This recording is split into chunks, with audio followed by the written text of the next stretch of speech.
Welcome to Out with Dan, the podcast that spotlights and examines the voices of LGBTQ+ authors, characters, and our allies. Together, we lift our voices and we tell our stories. I'm Dan White. Join me as I chat with this week's author.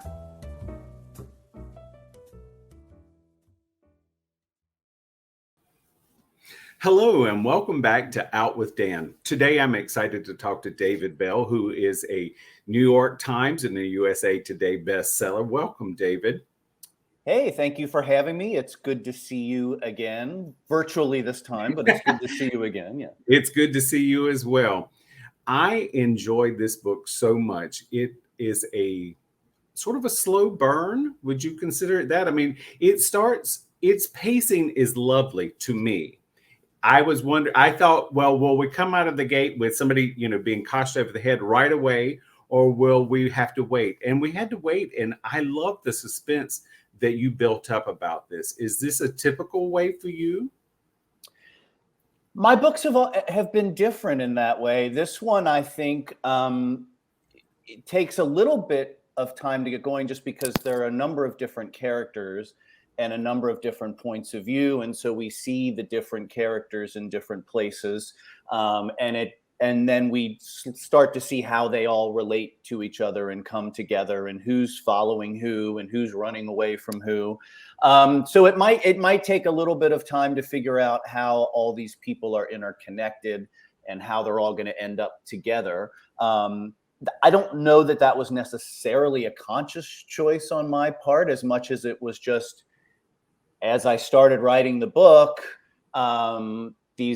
the different characters started presenting their stories, and that was just the way it went. So sometimes I feel like some of my stories start, like you're saying, with the immediate thing. This one, maybe that didn't happen quite right away, but I hope the reader hangs with it until they start to see how all these gears go together.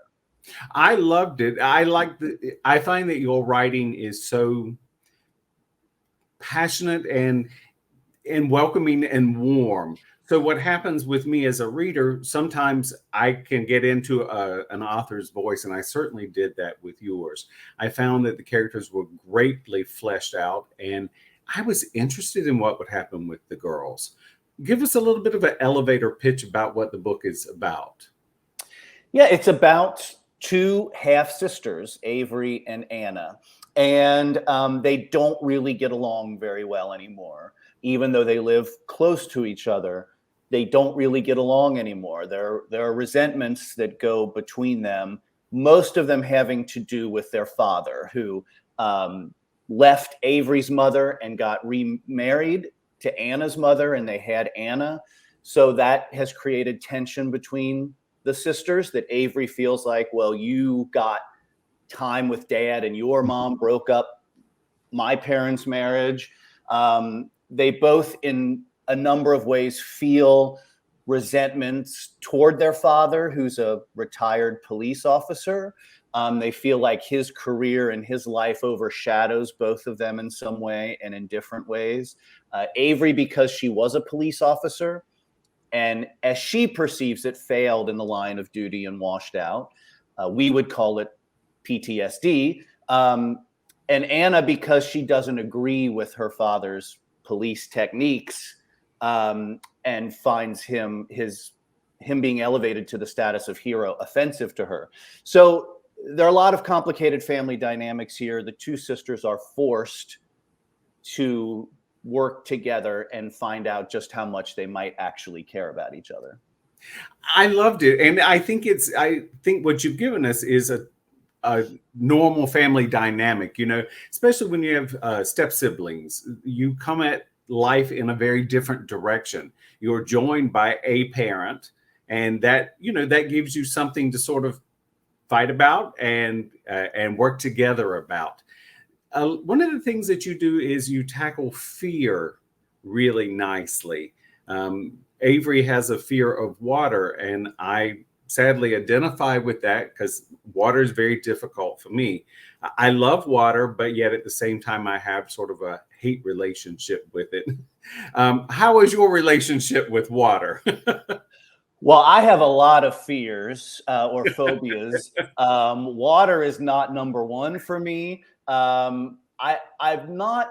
I like water, but I've always felt nervous about water that I can't see into. Like if I'm in a swimming pool, I don't. It doesn't bother me in the least. If I'm in a lake or a pond or something or the ocean, I want to know what's below me, right?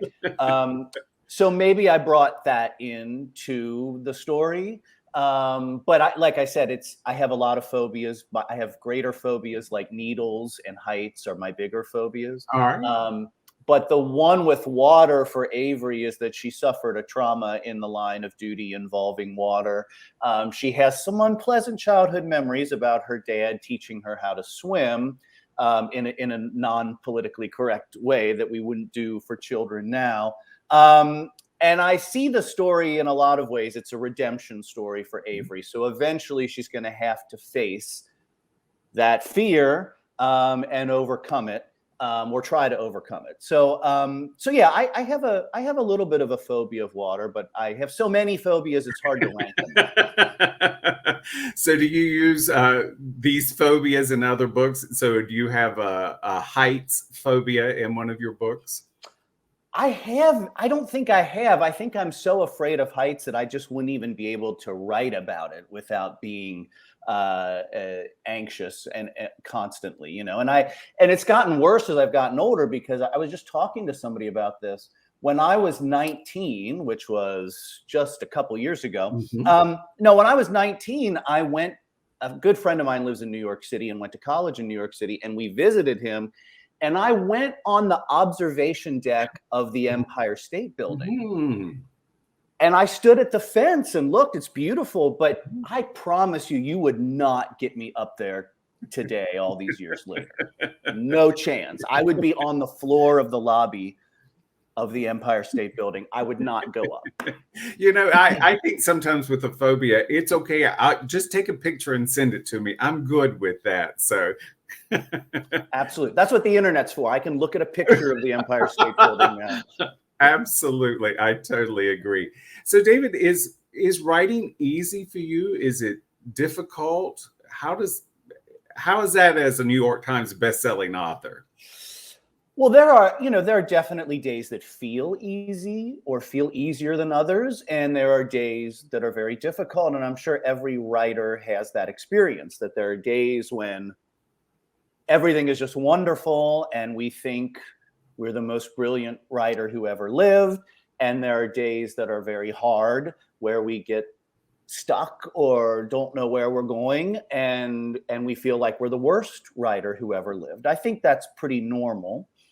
The only thing that I have going for me now is that because I've published enough books and I've done this enough time, I don't have the excuse to fall back on of, I don't really know what I'm doing, or I've never done this before. I can at least look back and say, well, I have done this before. I can look back and say, I've proven that I can do this. So there's really no excuse for saying that I don't know what I'm doing, or I still try to use that excuse. But experience tells you that you have done it before, you can do it again. As opposed to say, when I was first starting out and I'd never completed a book or never published a book, and I could say, well, I don't know if I can do this. I don't know if I could actually finish a book or publish a book. I don't have that excuse to fall back on anymore. So there's there's a little bit of confidence that comes from just having done it. But I think all writers still feel some days like they have no idea what they're doing. I mean, I assume that there are days, as you say, that you feel absolutely brilliant. And then there are days where, just like with every other job, today the job ran over me, Right. So it's like, oh, jeepers. Do you have a particular time that you write, or a specific time, or is it when you can? Because you're a professor, is that correct? Yeah, I still teach as my day job. The ideal time, if I'm working on a first draft of creating something new, I try to do that mostly when I have breaks from school. So I have a long break between semesters, and I have the summer break. So that's the best time to just create something new without any other distractions going on. And on those days, I try to start in the morning, mid-morning. And I try to think about a word goal for the day of like, say, 1,500 words or whatever. Usually I can make it. I don't always make it, but usually I can make it. But that's the ideal, is to start like, because I know there are those people who like to get up at 5 in the morning and write, and I'm not one of those people. I don't sleep as late as I used to. When I was 20 or 25 or wwhatever, and I would sit up all night and sleep and blissfully until noon. I couldn't do that anymore for some reason. But I know I'm not going to get up at 5. Let's not get carried away. And I'm not a late night person. I've known writers. I went to graduate school with a writer who would write all night. He would, because it was quiet and there was nothing else going on. I don't do that. So, mid-morning is a good time to start, when I'm awake enough, but there aren't too many distractions going on yet. I usually tell people I can do at 4 p.m. what some teenager can do at midnight. I'm really good with that at this point in life. Right. Yeah.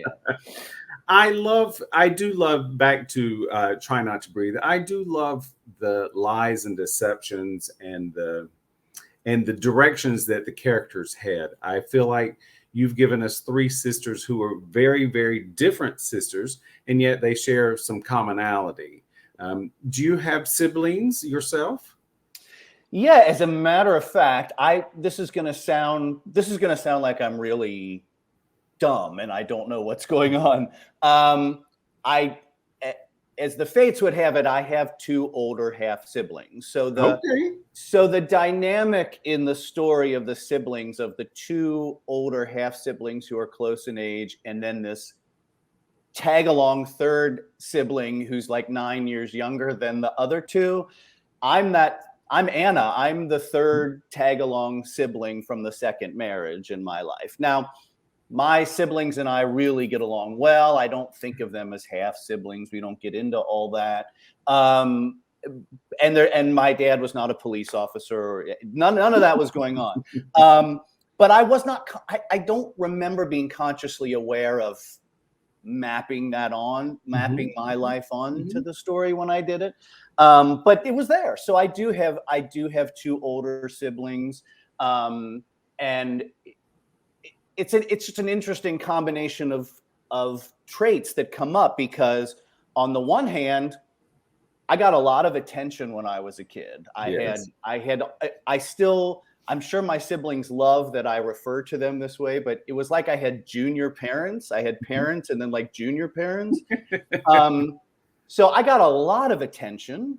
My sister is retired now, but she had a long career as a teacher. So when I was a little kid, she was, I think, practicing to be a teacher on me. So I learned to read early, and I learned to tie my shoes early because I got all this attention. So that was a great benefit. But also, there's also a feeling of like, well, someone's always watching me. Someone's always, I was never quite in step with my siblings. So like by the time I started kindergarten, they were in high school. By the time I got to high school, they were married and so it was like I was always out of like a half generation off from my siblings. Now that we're all old people, and they're still much older than I am, as I like to remind them, now once you're adults, you're all just kind of in the same current, you're adults. But when we were young, it felt strange that I was always like half a generation off from where they were in life. And that just was a strange experience. And I think that's kind of what Anna experiences in the book. And I think I see that, not the correlation between you and Anna, but I do see that in reading Anna, because she is a bit of a rebel, but she has that disconnect of age difference. And her rebellion is what's interesting, one of the interesting things, because what she does is she's sort of a catalyst for saying no. I mean, Anna's the one that says no sort of first and foremost. She just knows she's not comfortable with something. And that was something beautiful to read, because Anna is one of those people that's like, this is wrong, this is screwed up, and I'm not going to just say yes. And I did so enjoy that, because that bit of rebellion gets her in a lot of trouble.